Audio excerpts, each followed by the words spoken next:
Hai semua, perkenalkan nama saya Olive Octavianta Ompe, NIM DK21093, saya dari tingkat 1B.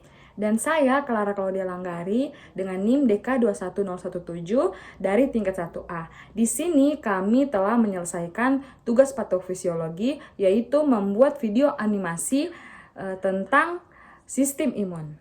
Selamat menyaksikan! Teman-teman, sudah tahu kan apa itu COVID-19? Ya, COVID-19 merupakan salah satu penyakit yang disebabkan oleh virus. COVID-19 merupakan pandemi yang melanda dunia ini, yang telah menewaskan jutaan orang di dunia.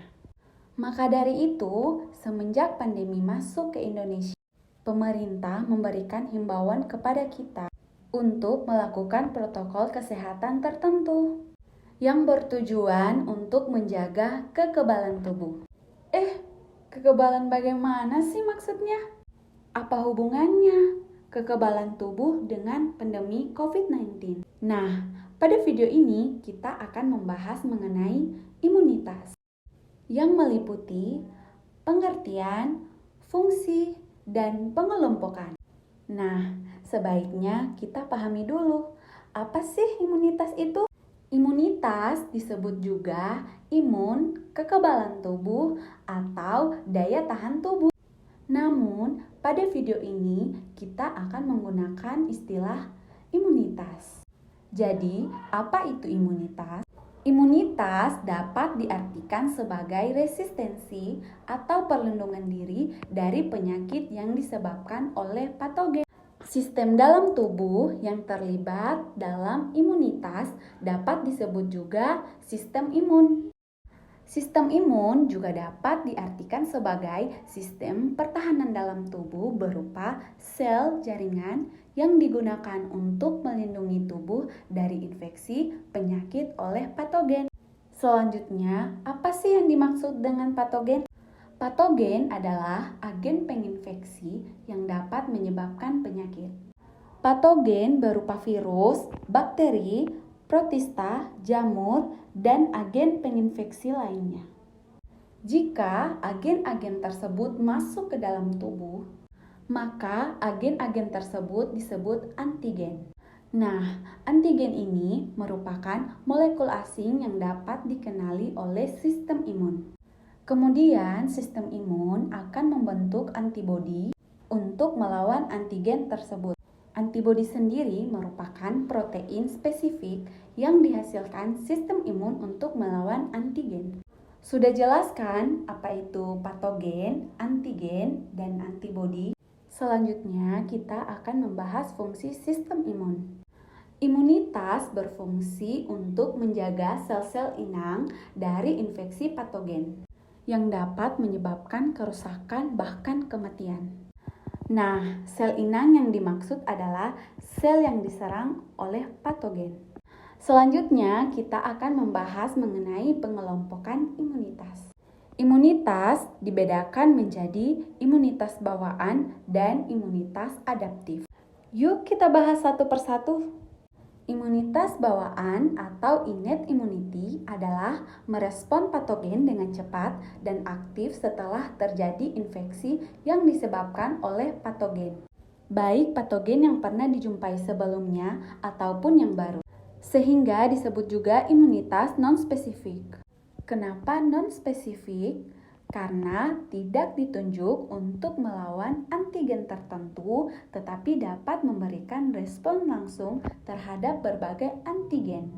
Kemudian, imunitas bawaan atau innate immunity dibedakan menjadi dua, yaitu pertahanan penghalang dan pertahanan internal.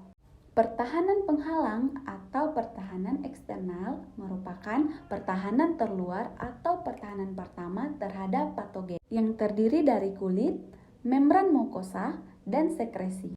Jika patogen berhasil masuk melewati pertahanan penghalang, maka selanjutnya patogen akan berhadapan dengan pertahanan internal atau pertahanan kedua yang terdiri dari sel-sel fagositik, protein antimikroba, inflamasi, dan sel pembunuh alami.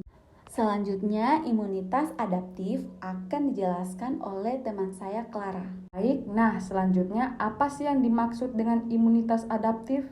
Imunitas adaptif adalah mekanisme pertahanan tubuh berupa perlawanan terhadap antigen tertentu, sehingga disebut juga imunitas spesifik. Kemudian, imunitas adaptif ini dikelompokkan lagi menjadi dua, yaitu respon humoral dan respon diperantarai sel. Nah, imunitas humoral merupakan respon imunitas tubuh yang mensekresikan antibodi dan bersirkulasi di dalam darah atau limfe.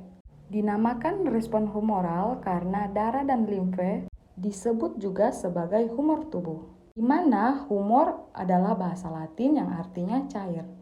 Secara sederhana, respon humoral dapat digambarkan sebagai berikut. Awalnya, sel akan menghancurkan antigen tertentu yang menyerang tubuh untuk pertama kalinya. Hal tersebut dapat merangsang beberapa sel untuk mengenali dan mengingat antigen tersebut.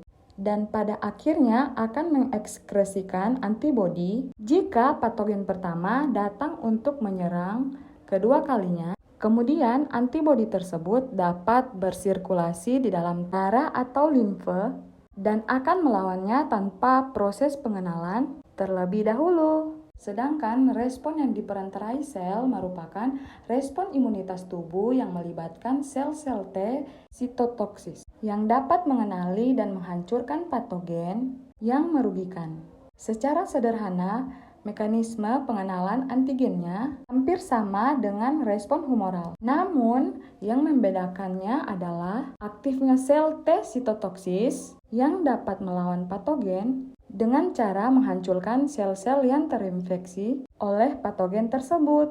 Jadi, sekarang sudah tahu kan alasannya mengapa di masa pandemi COVID-19 ini kita dianjurkan untuk menjaga kekebalan tubuh. Nah, agar tubuh kita bisa terhindar dari infeksi virus penyebab COVID-19. Karena virus merupakan salah satu patogen. Sekian dari kami, terima kasih.